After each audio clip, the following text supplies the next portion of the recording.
Hello everyone, welcome back to my channel. অনুষ্ঠান হোক বা ঘরোয়া রান্নাবান্না, প্রথম পাতে শুক্তো খেতে পছন্দ করে না এমন বাঙালির সংখ্যা কিন্তু খুব কম। আজ তৈরি করব ঘরোয়াভাবে অনুষ্ঠান বাড়ির মতো শুক্তো। রেসিপিটি আমি কিভাবে তৈরি করলাম চলো সেটি দেখে নিই। রেসিপিটি বানানোর জন্য আমি এখানে কিছু সবজি কেটে নিয়েছি, তোমরা তোমাদের পছন্দ মতো সবজি নিতে পারো। আমি এখানে নিয়েছি করলা, নিয়েছি বিনস, নিয়েছি বেগুন, নিয়েছি কিছুটা পরিমাণ কুয়াশ, নিয়েছি সজনে ডাঁটা, আর নিয়েছি পটল আর আলু। আর সবগুলো সবজিকে কিন্তু আমি বেশ বড় বড় আর লম্বা লম্বা করে কেটে নিয়েছি। এখানে কিন্তু মিষ্টি আলু আর কাঁচকলাও দেয়, তবে আমি এই দুটো স্কিপ করেছি। আমি আমার পছন্দ মতো সবজি এখানে নিয়েছি।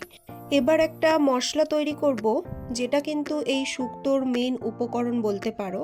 তার জন্য আমি 1 টিস্পুন মতো রাঁধুনি আর 5 ফোড়ন শুকনো খোলায় ভালোভাবে ড্রাই রোস্ট করে তারপর সেটিকে গুঁড়ো করে নিয়েছি।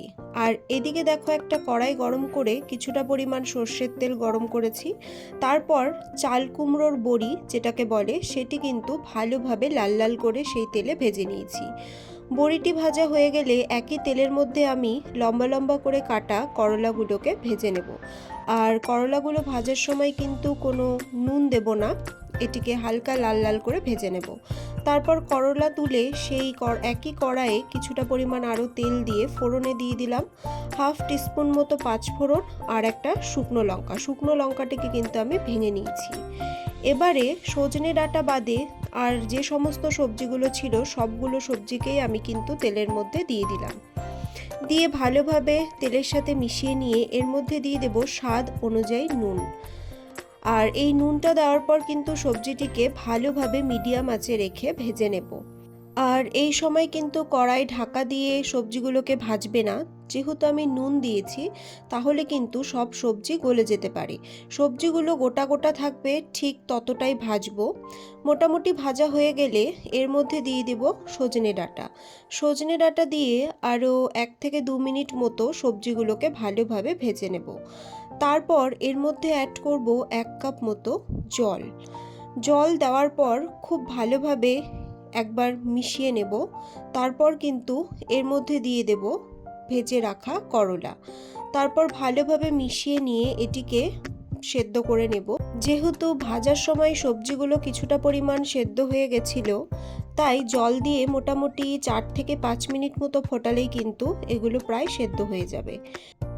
দেখো, সবজিগুলো কিন্তু প্রায় সেদ্ধ হয়ে গেছে আর এগুলো কিন্তু ভাঙেওনি, গোটা গোটা আছে। ঠিক এমন হলে তখন এর মধ্যে দিয়ে দেব 1 টেবিল স্পুন মতো সর্ষে ও পোস্ত বাটা।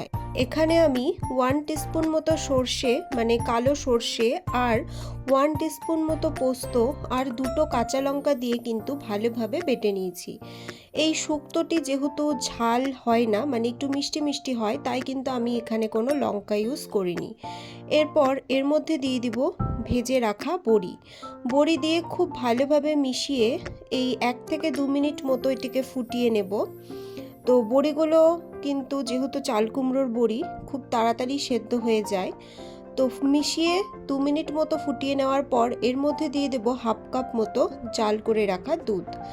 তোমরা চাইলে এই দুধের সাথে কিছুটা পরিমাণ দুধের সরও কিন্তু এর মধ্যে দিতে পারো। সর দিলেও কিন্তু এই শুক্তোর টেস্টটা ডবল হয়ে যায়। তো দুধটা দিয়ে ভালোভাবে মিশিয়ে নেব আর তারপর এটিকে ভালোভাবে কিন্তু ফুটিয়ে নেব।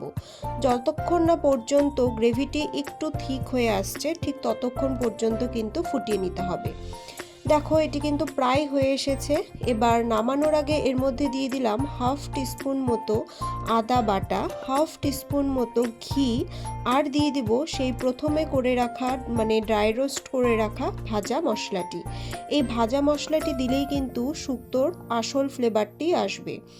তারপরে খুব ভালোভাবে মিশিয়ে নিলেই কিন্তু তৈরি হয়ে যাবে ঘরোয়াভাবে অনুষ্ঠান বাড়ির মতো তৈরি শুক্তো। প্রথম পাতে এই শুক্তো থাকলে কিন্তু আর কিছুই লাগে না, আর এই শুক্তোটি কিন্তু খেতেও খুব ভালো লাগে। এই গরমে এই শুক্তো খাওয়া কিন্তু শরীরের জন্য খুব উপকার। আমার এই রেসিপিটি যদি তোমাদের ভালো লাগে তাহলে অবশ্যই ভিডিওটি লাইক করবে, শেয়ার করবে এবং চ্যানেলটিকে সাবস্ক্রাইব করে পাশে থাকবে। আরও নতুন নতুন রেসিপি পাওয়ার জন্য অবশ্যই বেল আইকনটিকে প্রেস করে রাখবে। আজ তবে চলি, দেখা হবে অন্য কোনো রেসিপি নিয়ে। Thank you.